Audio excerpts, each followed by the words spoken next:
Ndabahaye mwiriwe mwese canke mwaramutse bivanye no buri umwe aherereye banywanyi mudateba kubana natwe ngaha kuri imbonesha kure mwe rudende bakiriza amakuru atosoye abarabana n'umutekano politique ubanye n'amakungu ndetse n'ubuzima bwa munsi bw'abanyagihugu.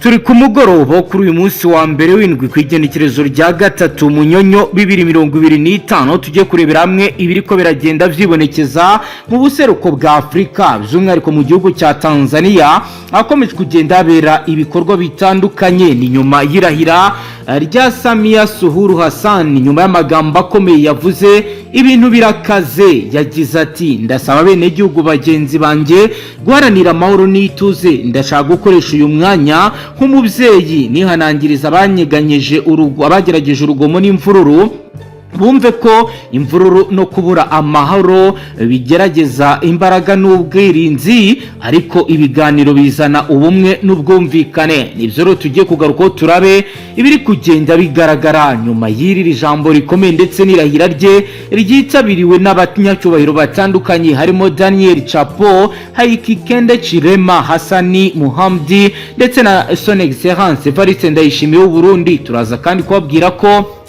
kuri ubu bikomeje kugenda bivugwa ndetse binagaragazwa ko hagiye gutangira ibidasanzwe bijyanye n'umukwabo ukomeye Tanzania yatangije wo guhiga abanyamahanga bagize uruhare mu myigaragambyo ikomeye maze igihe iri kubera muri iki gihugu. Turaza kandi kubabwira ibiri kugenda biba bijyanye n'ibiri gukorwa n'abarwanashyaka ba Chadema, ishyaka riyobowe na Tundu Lissu kuri ubu ufungiwe mu buroko nyuma yo gushyirwa mu majwi ariwe wateje imvururu z'amatora.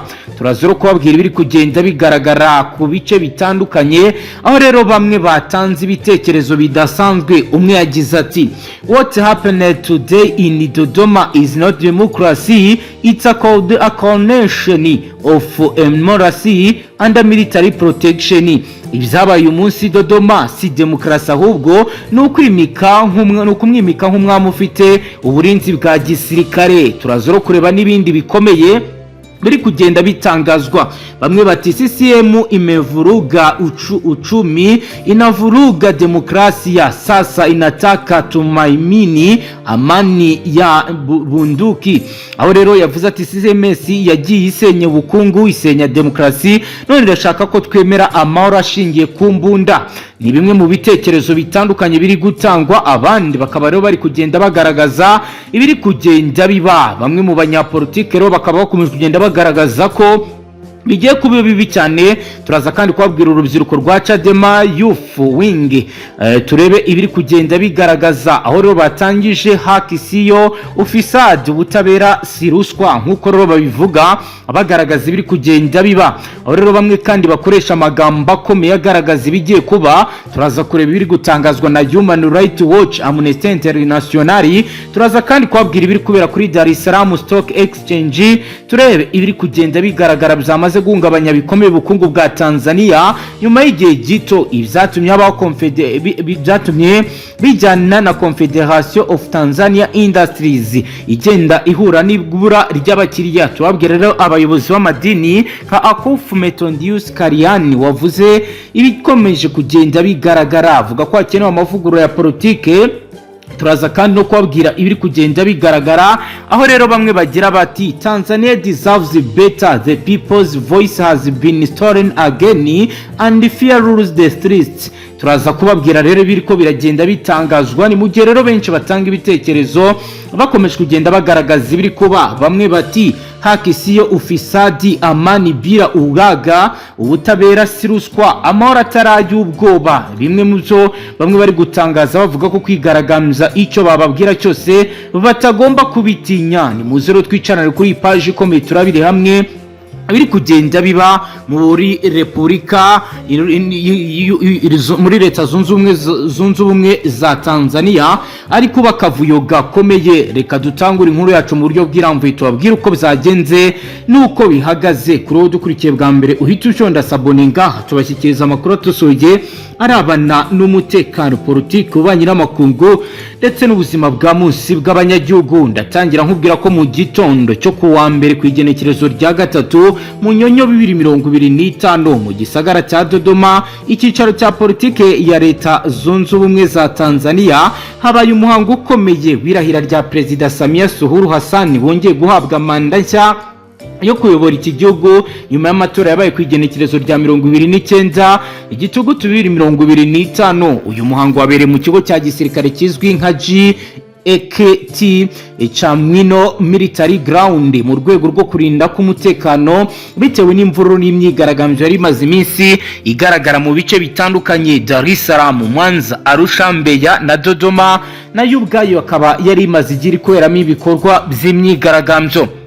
Uko byari biteganyijwe irirahira rya perezida ryari ryitabiriwe n'abantu bake cyane ugereranyije nuko byajyaga bikorwa mu bihe byashize, aho abayobozi bakuru b'ingabo, abacamanza bakuru n'abayobozi b'amadini batandukanye bari bahari, ariko abaturage basanzwe ntibemerewe kwinjira. Abakuru b'ibihugu bane nibo bonyine babashije kwitabira uwo muhango, harimo Perezida Evariste Ndayishimiye w'u Burundi, Hassan Sheikh Mohamud wa Somalia, Hakainde Hichilema wa Zambia ndetse na Daniel Chapo perezida mushya wa Mozambique. Abandi bayobozi benshi bo mu karere nka Dr William Ruto, Yoweri Kaguta Museveni wa Uganda batangaje ko batabashije kwitabira kubera impamvu z'umutekano n'amasaha y'ingendo, ariko bohereza intumwa ubwo bifurizaga ishya n'ihirwe Perezida Samia mu ijambo rye yarahiriye agaragaza ko kuri ubu agiye gukora ibidasanzwe, aho rero yagize ati naomba wa Tanzania wazengu tuwe na amani, vulugu, amandamo na chuki havitusaidi, tukumbatane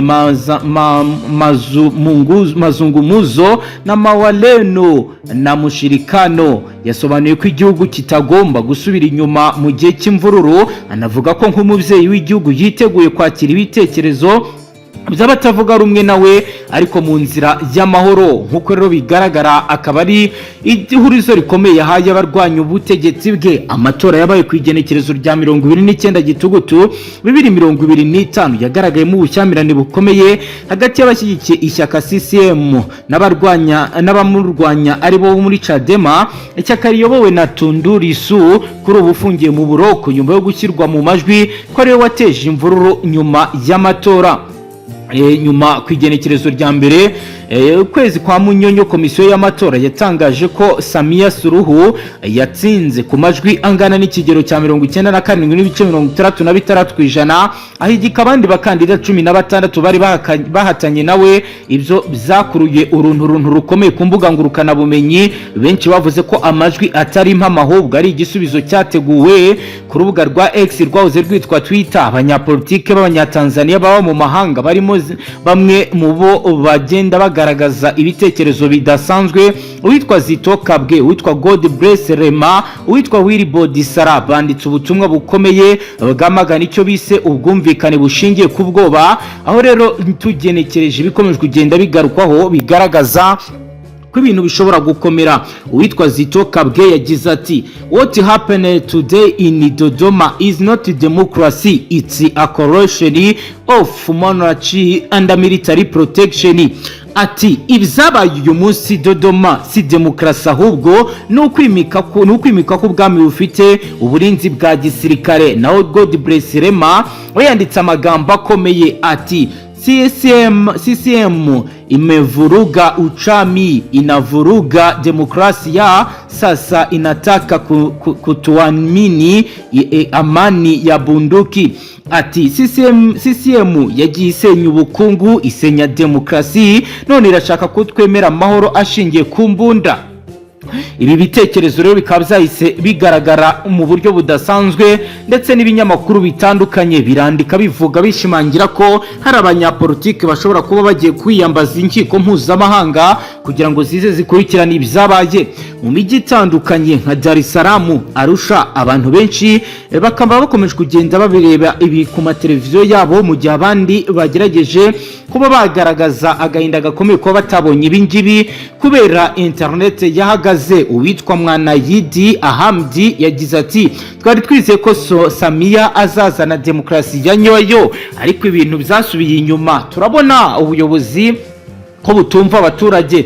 undi Elias Mwakalinga wo mu gisagara cya Mbeya yagize ati kugira amahoro ni byiza ariko amahoro atagira ubutabera ni nk'inzara yambaye isura y'ubwiza.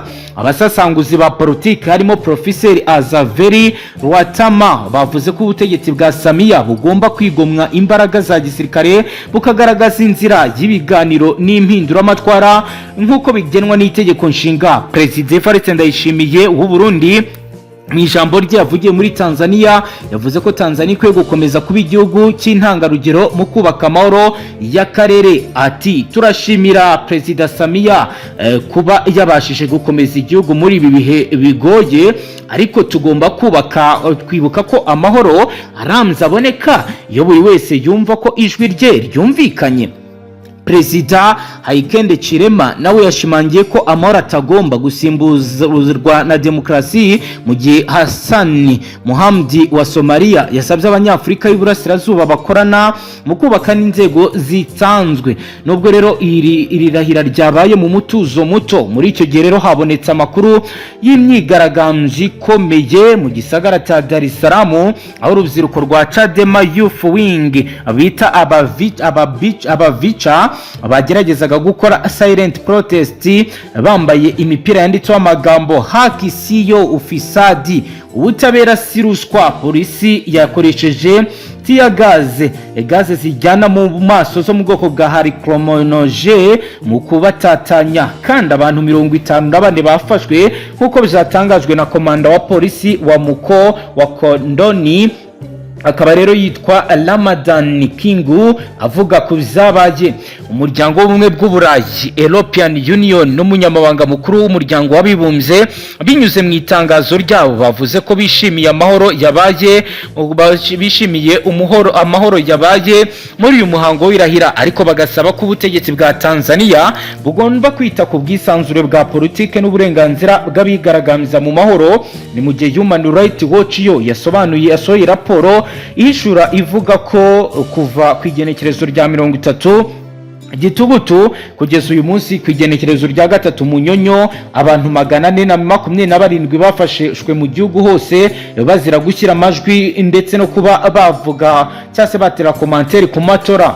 Nyuma y'irahira isoko ry'imari n'imigabane rya Dar es Salaam Stock Exchange ryazamutseho 1.2 ku isura nyuma yo kugarura icyizere ku isoko, ariko abashoramari batandukanye barimo Confederation of Tanzania Industries CTI bagaragaje impungenge ko kutagira politike ifunguye izana imari nshya. Banki nkuru ya Tanzania yatangaje ko izakomeza politike yo kugenzura ibijyanye n'ifaranga, ariko abasasanguzi bakavuga ko umutekano wa politike ariwo shingiro ry'izamuka ry'ubukungu.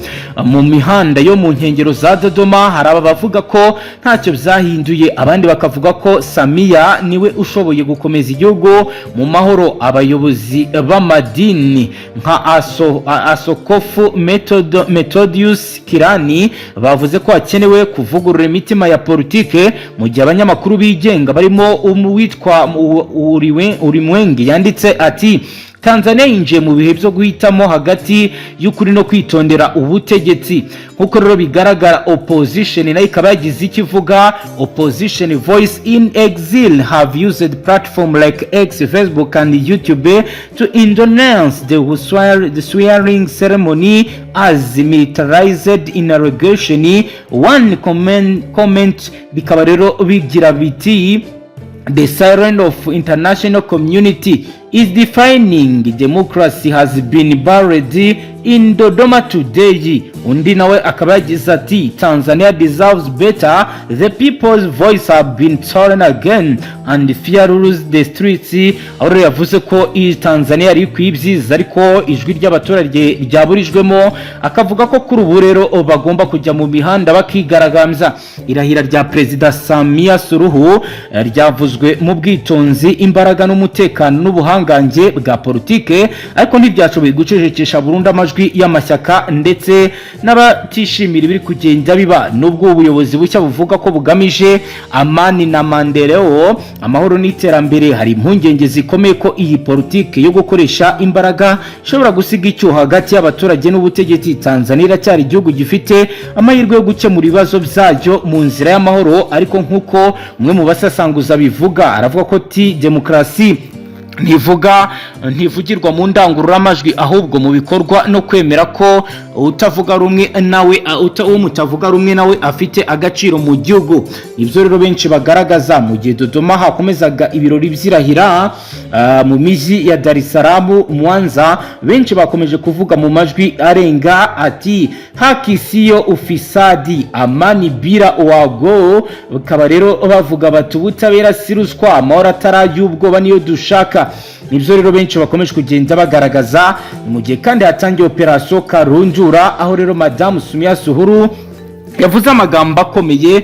Mu byo rero yatangaje yivugiye agira ati ndasaba bene igihugu bagenzi banjye guharanira amahoro n'ituze. Ndashaka gukoresha uyu mwanya nk'umubyeyi nihanangirize abanyegeje urugomo n'imvururu, bumve ko imvururu no kubura amahoro bigaragaza imbaraga n'ubwirinzi, ariko ibiganiro bizana ubumwe n'ubwumvikane. Iri ni ijambo rikomeye ririmo politiki ikomeye, ririmo kandi n'ibijyanye n'ibikomeje kugenda bigaragara ko Samia yiteguye kuzumva ndetse no kuzaganira na bamwe mu bo batavuga rumwe n'ubutegetsi, kuko ubwo yageraga ku butegetsi hari intambwe ikomeye yateye, kuko yemereye bo muri opposition gukora bitandukanye n'ibyari bimaze iminsi bigaragara muri iki gihugu. Hagati aho polisi ya Tanzania yatangaje ko iri guhigira hasi no hejuru abanyamahanga bateje imvururu mu bihe by'amatora y'umukuru w'igihugu n'ay'abadepite, itangaza ko uko bizagenda kose bazabyozwa ibyo bakoze.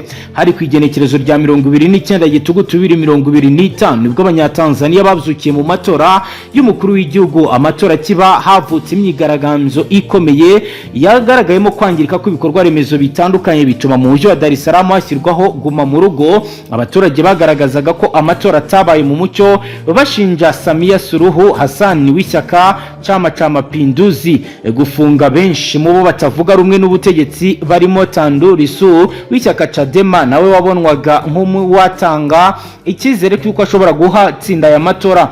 Nubwo habaye imyigaragambyo amatora yarabaye, ndetse Samia Suluhu Hassan bitangazwa ko ari we watsinze amatora y'umukuru w'igihugu ugitigiri cy'amajwi 97.66. Bikekwa ko hari abanyamahanga binjiye muri Tanzania mu buryo butemewe n'amategeko, bafite gahunda ikomeye cyase bari muri diri ikomeye bagamije guteza akavuyo no guhungabanya imigendekere myiza y'amatora. Bamwe rero bakavuga ko hari ibihugu bimwe bikomeye by'i Burayi byabigizemo uruhare. Biragaragazwa ko aba bantu bari bigize abakozi mu mirimo itandukanye irimo gutwara abantu kuri moto.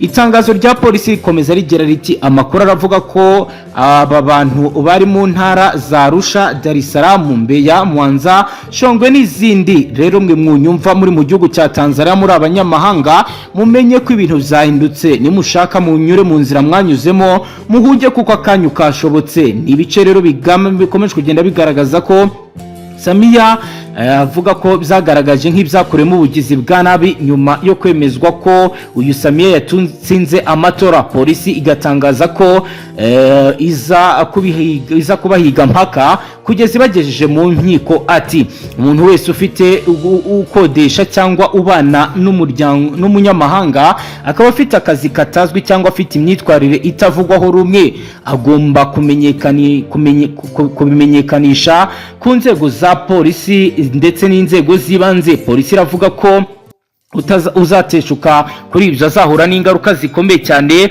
nko gukunda igihugu kuko ukunda igihugu cyubaka aho gusenya ibizagezweho. Abaturage bakaba rero basabwe kubyubahiriza. Ati guverinoma irabinenga, nta bundi buryo buhari uretse kwifashisha ingamba za gisirikare kugira ngo ituze ry'abaturage rigaruke. Mu guhangana n'abigaragambye, Tanzania yisunze ingamba zirimo gukuraho internet n'umuriro hamwe mu bice bitandukanye muri bumwe mu buryo bwo gukumira ko bakangiza insinga z'amashanyarazi bigateza impanuka, ariko abandi babibonye ko ari igihano gikomeye cya politike cyakozwe nkuko bikomeje kugenda bigaragara. Loni yagaragaje ko abaguye mu myigaragambyo bari ari 10 mu gihe Chadema yagaragaje ko abishwe na leta barenga 700. Samia Suluhu yatowe n'abarenga 1,31,900 ndetse ku wa gatatu bikaba rero bivuga ko kuri ubu akomeje kugenda yitabira n'izindi nama, ariko Loni nayo kuri ubu yahagurutse yinjiye muri iki kibazo, ndetse bikaba rero bivuga ko hagiye gukomeza ibindi bikorwa bijyanye no kugira ngo ubutabera butangwe. Kuri ubu rero uri umunyamahanga uri muri Tanzania ndakubwira uti chunga sana, bintu bimeshanje inukuro dusoje amakuru yacu ngaha tubashyikiriza amakuru atosoye abarabana n'umutekano, politike, ububanyi n'amakungu ndetse n'ubuzima bwa munsi bw'abanyagihugu. Hasta la vista.